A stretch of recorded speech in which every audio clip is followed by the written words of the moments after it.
Today I'm talking to a psychotherapist who I met on LinkedIn. He's a psychotherapist, educator, writer, whose work is known globally. He has trained mental health and healthcare professionals around the United States in the compassionate care of the bereaved. He has published research in this area. Mitch has intensively practiced mindfulness meditation since 1974. So I'm delighted to have this conversation with Mitch. Welcome.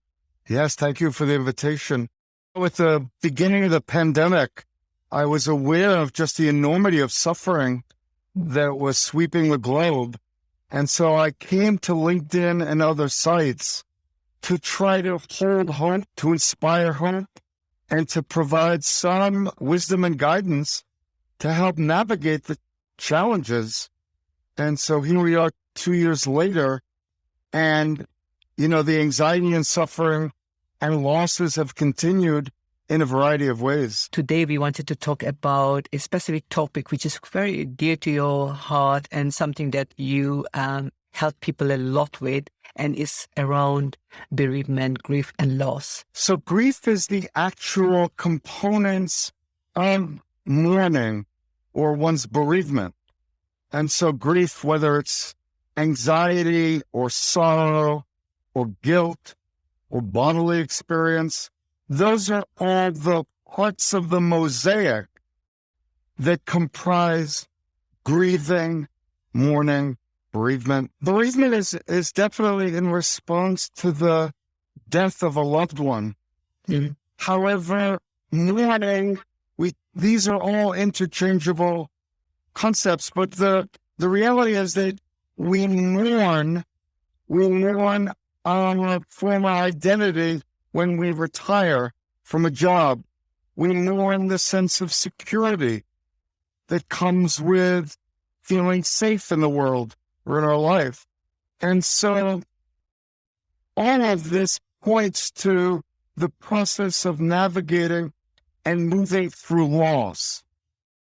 Bereavement is typically used to refer to the experience around the death of a loved one. And as a practicing psychotherapist, do you see a lot of loss and grief? Yes. And so I see a wide range of kinds of loss. So I meet with parents whose children have died, or spouses, or some family member. It could be suicide, it could be an accident. And then I meet with people for whom the loss takes other forms. They may, perhaps if it's been a situation of sexual abuse, there's the loss of safety. And in a relationship, a marriage, there may be this sense of loss of connection. And so I see a myriad of kinds of losses that need to be named as loss and understood. Yeah. And you're absolutely right. In my own profession as a psychiatrist, first of all, I see a lot of trauma and across the board, and it could be from horrendous trauma to something that people might call a small t or small trauma. And also same with loss. And loss doesn't come in one shape or form. It can come from losing a job or breakup of a relationship to something even more severe. But the thing is that you can't say someone's grief and someone's loss is less important than someone else's. The process might be different, but it's quite painful and there is suffering. So tell me how you know this. Mourners often associate grief or vulnerability as a weakness, thus shaming themselves for their natural process of grieving. Yes.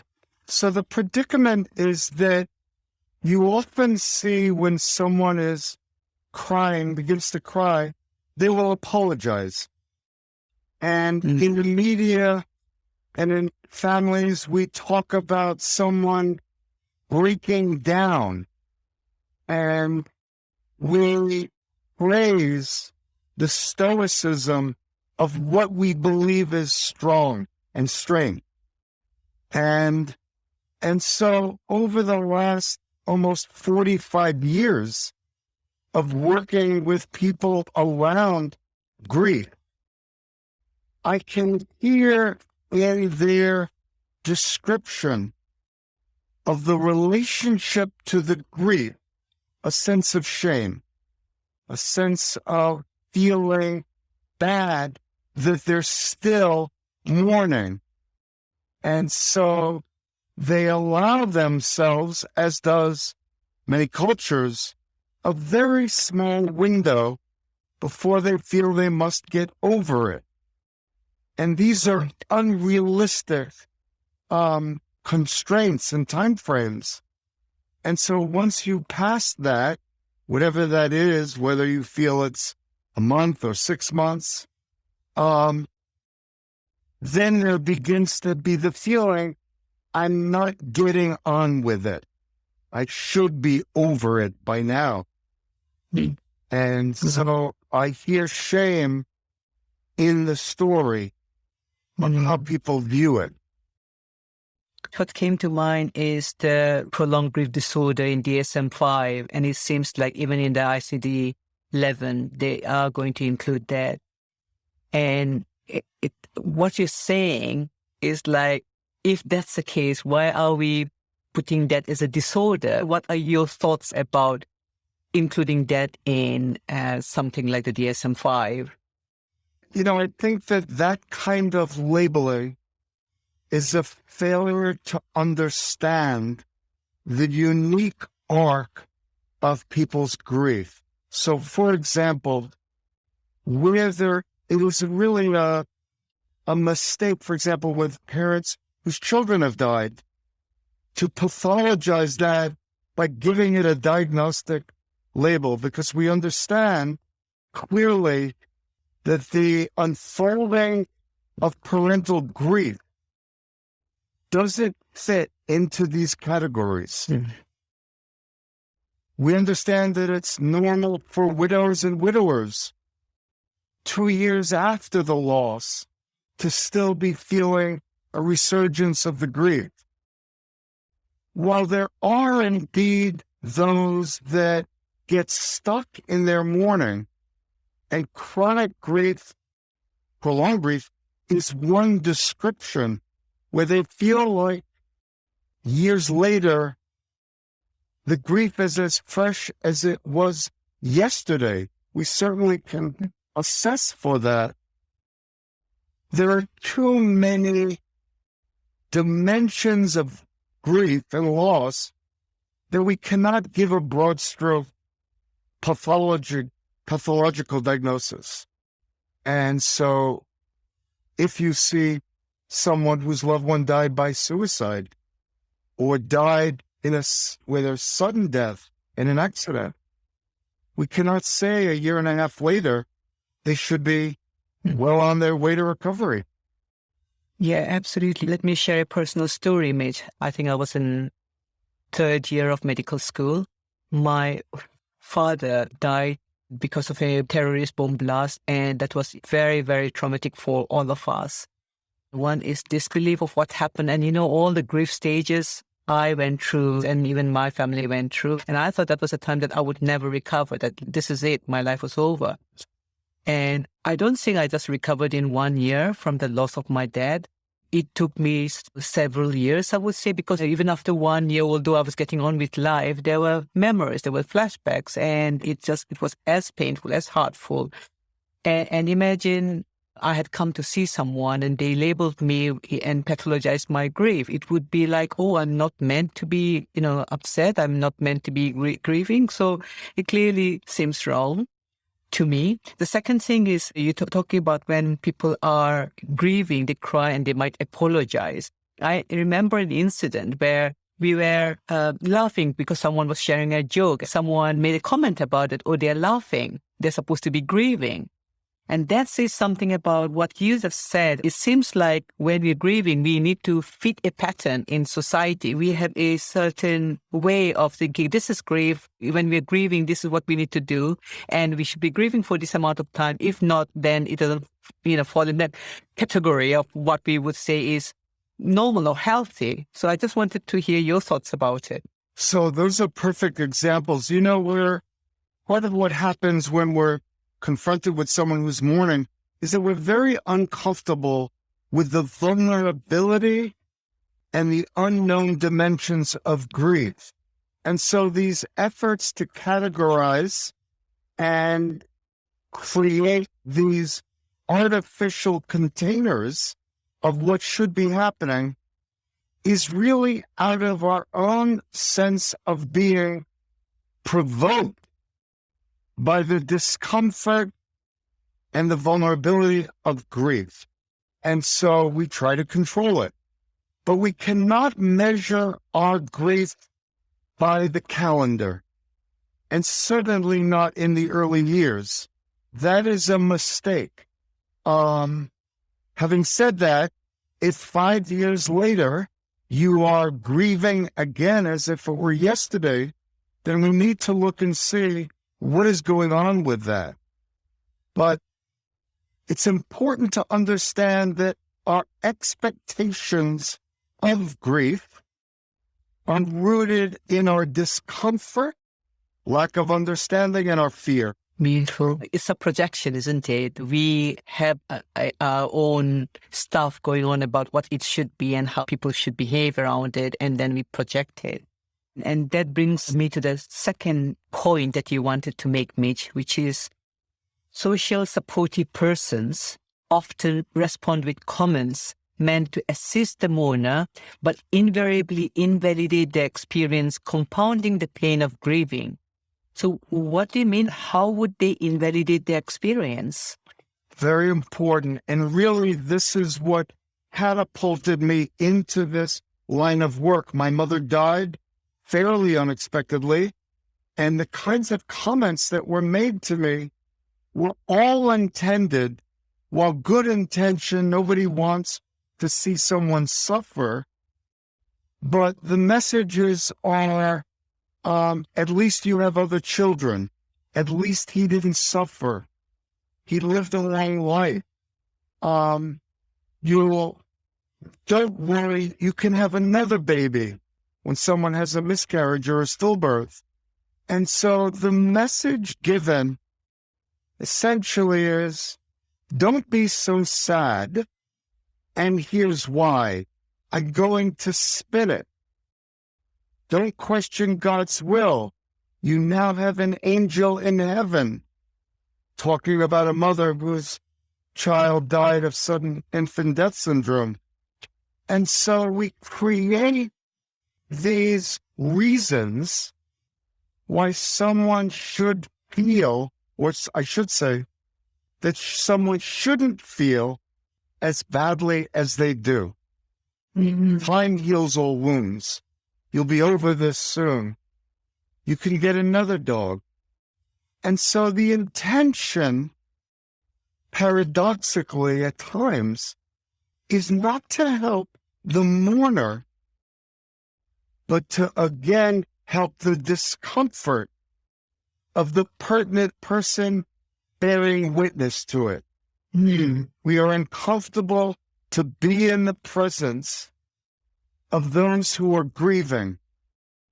And so we seek to change that and calm ourselves down by trying to redirect the grief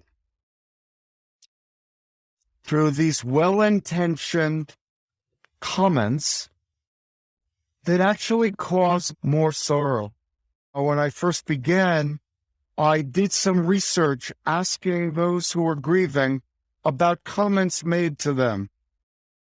80% of the comments made left them feeling more invalidated, more unsupported, more unseen. And departments of psychiatry around the world were requesting copies of this research, which speaks to kind of how shocking those results were. And so the entirety of my career has been about challenging those myths and educating around allowing people their sorrow. Wow. Two things here. First of all, would you be able to share where the research is? If you look up my name Mhm. and it's Responding to the Bereaved, an analysis of helping statements. And I co-authored that with Dr. Robert Myrick, Myrick. Okay. So it's Responding to the Bereaved, an analysis of helping statements. I can remember at least one, if not more incidents where I felt uncomfortable. I really felt uncomfortable, and it felt like I needed to offer something. Sometimes you get so overwhelmed, and I know that it was me feeling uncomfortable in the presence of someone grieving, and I felt I needed to give them something to see. And so I clearly get where you're coming from. And I know I have also seen other people do it to other people. So what's the solution then? How should we behave when we are in the presence of someone who is grieving without making this kind of comments, which comes from a good heart, but it doesn't help? Yes, beautiful question and very crucial. We need to be thinking and feeling about compassionate presence. Compassionate presence is the courage to be with someone's sorrow, not do something with it. So that when you let go of any idea about doing to, or needing to change, or fixing, or rescuing, then you can have the courage, and it requires courage, to allow the experience to be there, to be with it, without doing anything. People ask me, how have you spent 45 years listening to people's sorrow, the sorrow of parents whose children have died? Because there's nothing in me that is trying to change it. My relationship to it is one of being with, honoring it, and helping others to honor their sorrow without trying to take it away, without trying to make it better. That is the heart of how we can be helpful. Have the courage and the compassion to allow someone to honor their grief as they need to, without your ideas of what they should be doing. That is the heart of the message. That's beautiful. And one example comes to mind. I was once with my elder daughter, and she was having a difficult time. I can't remember what it was, but, she was very upset. And I was there, and, she was inconsolable. And the mother in me would want to fix it for my child, or say, don't cry, and try to fix it and problem solve. But for whatever reason, I just listened. I had no clue what to do, so I just listened. And at the end of the time we spent together, she said, thank you so much. It really helped. And that's just a small example of how we can be when we are not trying to fix anything, not trying to even say something clever, but just be in that compassionate presence.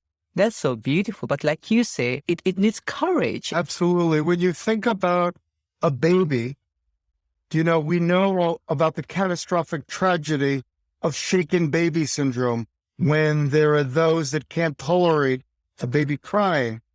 And so we have our own version of not being able to tolerate. And we need to understand that we don't try to shake someone out of their sorrow.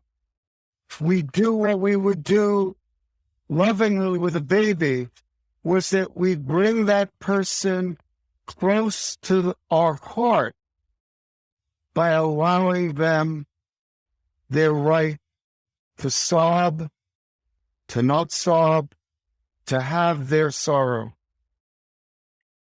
Beautiful. Mitch, I hope many people listen to this interview because I'm deeply touched. It makes sense. And you said it very clearly earlier. It sits on this belief that you should do something. If someone is drowning in the water, you should throw them a lifeline. When someone is swimming in their sorrow, the lifeline is our quiet and compassionate presence. Beautiful. What a distinction. Thank you. So the third point, what you wanted to touch on, is that mourners have unrealistic expectations and lack of understanding of the grief process, resulting in more problematic relationship to the process. So what is the grieving process and what should they do or not do? Right. So the challenge for all of us in our grief, and I, having buried both my parents, I learned it well, which was the grief itself is not the problem. The pain, the anguish, it is our relationship of resistance that becomes the problem. And so I talk to people, and have educated those at my workshops, that it is about befriending the grief. To be a good host, when we invite friends or family for dinner, we know how to be a good host. We know how to welcome them. When grief knocks on our door, we need to answer it, because it can come anywhere. It can come in a supermarket. It can show up anywhere. It doesn't care about what your expectation is. And we need to befriend it, to allow it its voice. And so that means putting away our calendar and to stop shaming ourselves for a loss. Grief is simply the experience we have when we lose something or someone that mattered. And so we need to legitimize it, to validate it, and to develop a healthier relationship to grief, which is not trying to hide from it. Mm. Because when we do, we repress the experience, and years later, it can resurface. It can resurface months, a year later, in our bodies, in our sleep, in our compulsive overeating or use of alcohol. I've had, over the decades of my clinical work, people come to me recognizing they hadn't begun to allow themselves to mourn. Decades later, time does not heal all wounds unless we've allowed ourselves to grieve. Yeah. And so it is this relationship of surrendering to the actuality of the grief rather than resisting it and shaming it. Yeah. I do wonder why we do that, why we find it so difficult to befriend it. And a thing that came to mind is perhaps it's the heaviness of the feeling. You know, we are all looking for positive feeling, also having a sense of fear. Like if we befriend grief, you know, there's going to be a dark cloud for the rest of my life or something. And obviously, you know, this could be some of the fear. And how can people make it safe to have a better relationship with grief and be able to befriend it rather than resist it or try to push it away? Right. So the answer to that question is in this word you use, which is safe. You know, we darken many of our emotions as negative emotions or unpleasant emotions. Of course, no one wants to feel bad, but in the feast of life, all of it is included.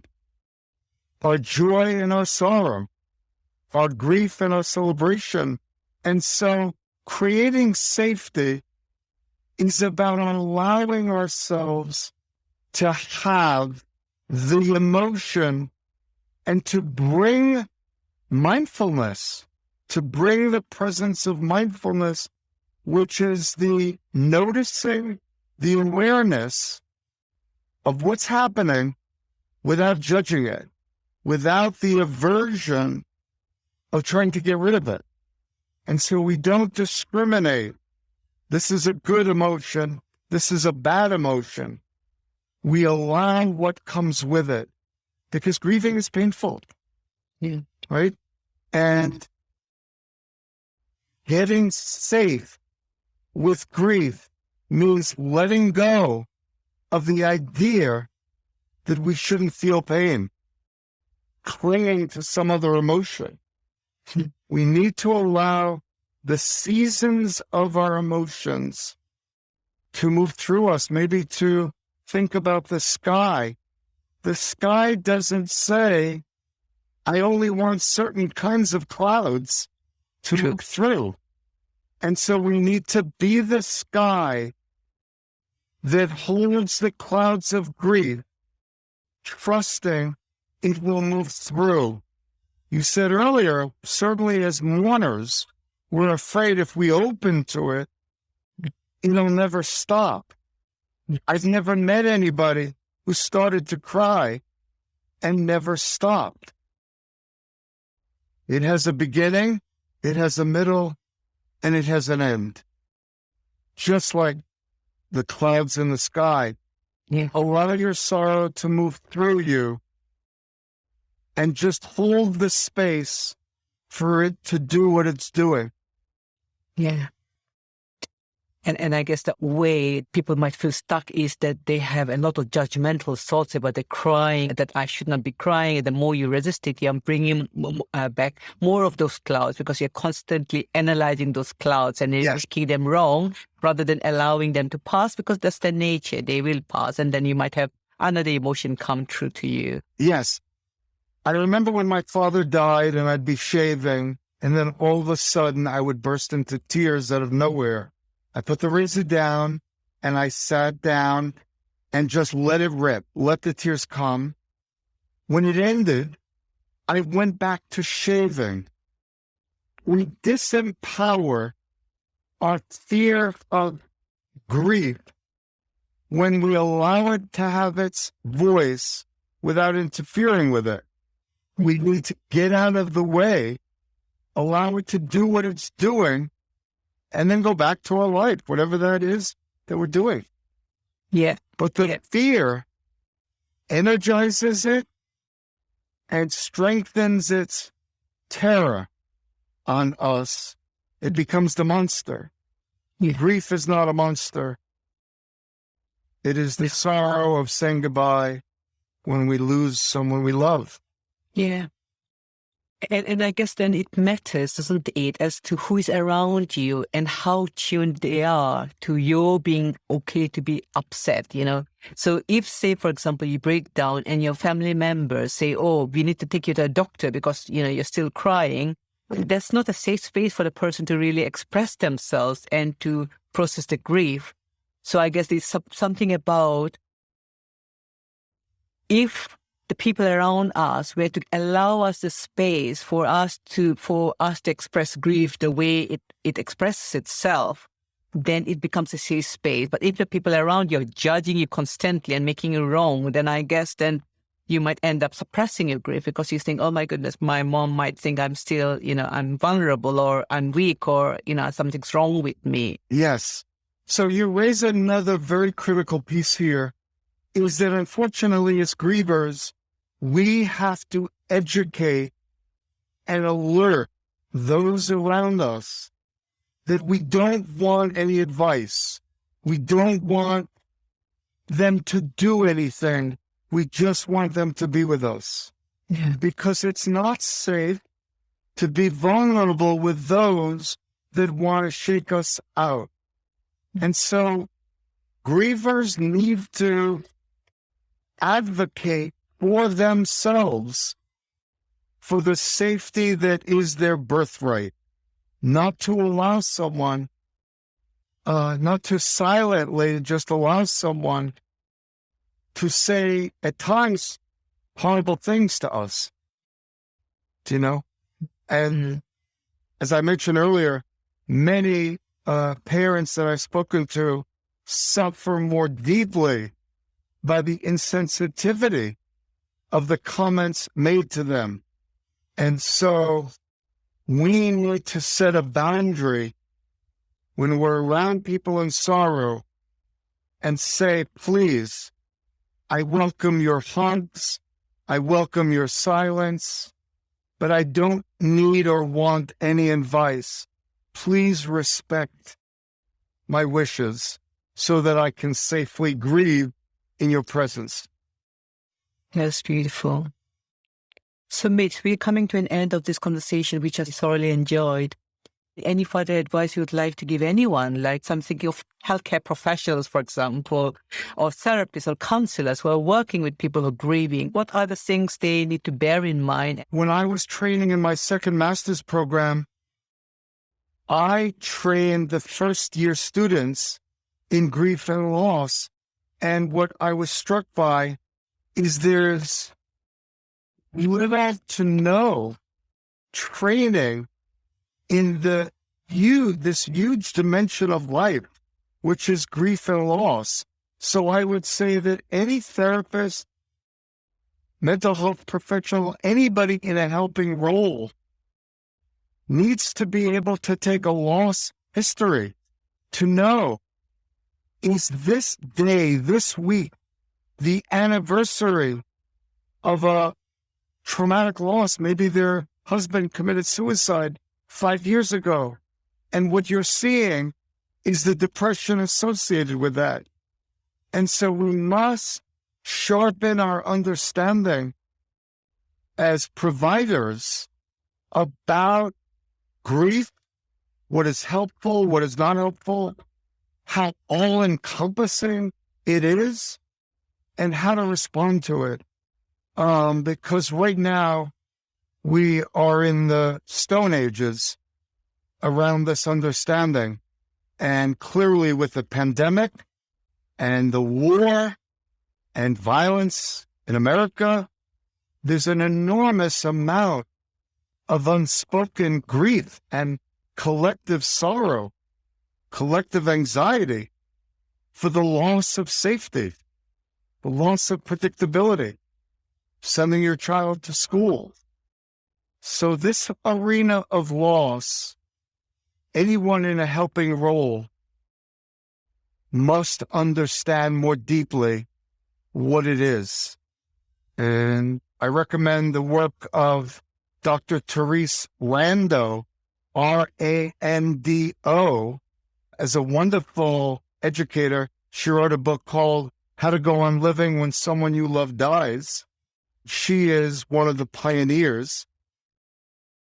There's also a wonderful website called grief.com with enormous resources about helping and having understanding. Beautiful. Thank you. Mitch, we covered so much in this little time we had together, and it seems so needed that we need this permission to grieve, and we need to be able to allow other people to grieve. And I love this line about not shaking someone out of sorrow. And you said, when someone is swimming in sorrow, the best lifeline for them is compassionate presence, our compassionate presence, rather than us doing anything. And I just love it. I want to thank you for your time. And I hope people will listen to this and that they will be really helped from the conversation we had. Thank you for lighting this flame of hope and understanding so that we can help each other